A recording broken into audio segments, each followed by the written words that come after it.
Hey YouTube, it's Jonathan. Today we're going to start by prepping the skin with some moisturizer, and then I'm going to go right in with a little bit of pressed powder right onto my eyelids. This is just going to be prepping for the cut crease I'm about to be creating. All of the products that I'm using today are Lancome. This video was originally going to be part of my lipstick lookbook, but it didn't end up making it in, so I'm going to start out with the palette Beige Brulee, and I'm taking the matte cream shade all over my eyelid as a base. And then I'm taking the grayish shade from the center of the palette, and I'm going to be applying that as my transition shade from the upper crease towards the brow bone. Next, moving to a slightly smaller brush and the more taupey brown gray shade, and I'm going to be applying that right through the upper crease, a little higher than my natural crease line. This is with a MAC 217, which is a little bit more densely packed and a little tighter. I'm really taking my time to build and blend and build and blend because I want a very seamless edge. Then I'm going in with an even tighter brush with the same shade on it just to deepen that even further before I go in with something very, very dark. And I'm just really following that natural shape. Then I'm grabbing the dark brown gray shade from the bottom of the palette with a very tight, thin brush, and I'm just applying that right into the socket line. And then to really cut the edge of that crease and really clean up the eyelid, I'm taking a little bit of concealer on a flat brush and just making sure that that has a nice sharpened edge on it. For me, the liner is the most important part of this look, and I'm using the Lancome Grandiose Liquid Liner, and I'm going to be creating a wing with this. I'm going to be creating sort of a spotlight shape, which is something I sort of created. I'm not sure if this has an actual name or not, but I'm lining the outer section and doing the wing, and then lining the inner section, but I'm leaving some space in the middle where I'm going to apply a lighter shimmery shade.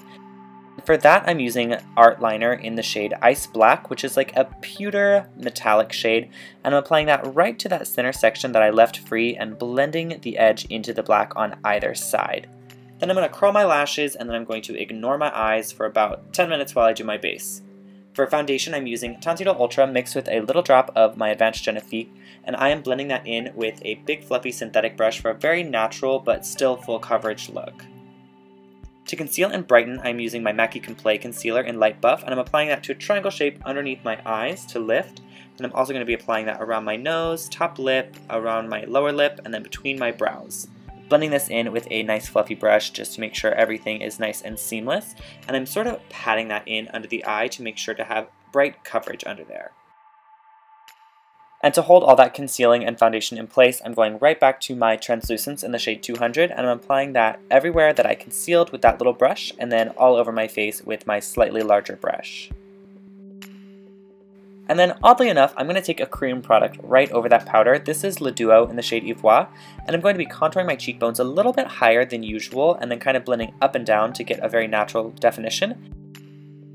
And I'm going to build and blend until I get a very natural looking but strong contour. I'm also going to take this around my hairline and temples for a little bit of shaping across the forehead. My forehead's a little bit big, and then I'm also going to take this around the jawline for a beautiful sculpted jaw effect. Flipping from the contour side to the highlight side, I'm applying the pearlescent shade to the top of my cheekbones, blending with that same brush.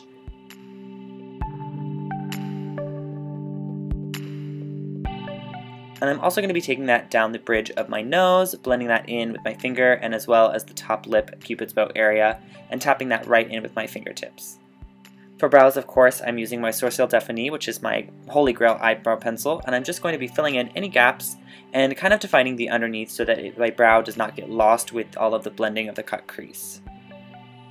Going back into that Beige Brulee palette, I'm just going to use the medium tone, and I'm going to be kind of contouring my nose right underneath the brow, and then as well on the tip of my nose. I can't contour all the way up and down my nose because it's a little bit crooked, and then I'm going back in with my concealer brush just to blend that out. Back to liner, I'm adding a little bit underneath the eye on the outer corner, and then I'm also going to connect that up to the upper lash line, and then also to the inner corner, and I'm going to be creating a very pointy feline shape up here, and then all the way underneath the front section of the eye, but leaving the middle section completely clean, sort of mimicking the upper section as well, where it's kind of brighter in the middle area, but I'm not going to be applying any product to the center of the lower lash line. To really brighten up and bring focus to the inner corners, I'm grabbing a little bit of the shimmer highlight from the Beige Brulee palette and putting that into the inner corners and on the tippy top of my cheekbones and the center of my lip and nose.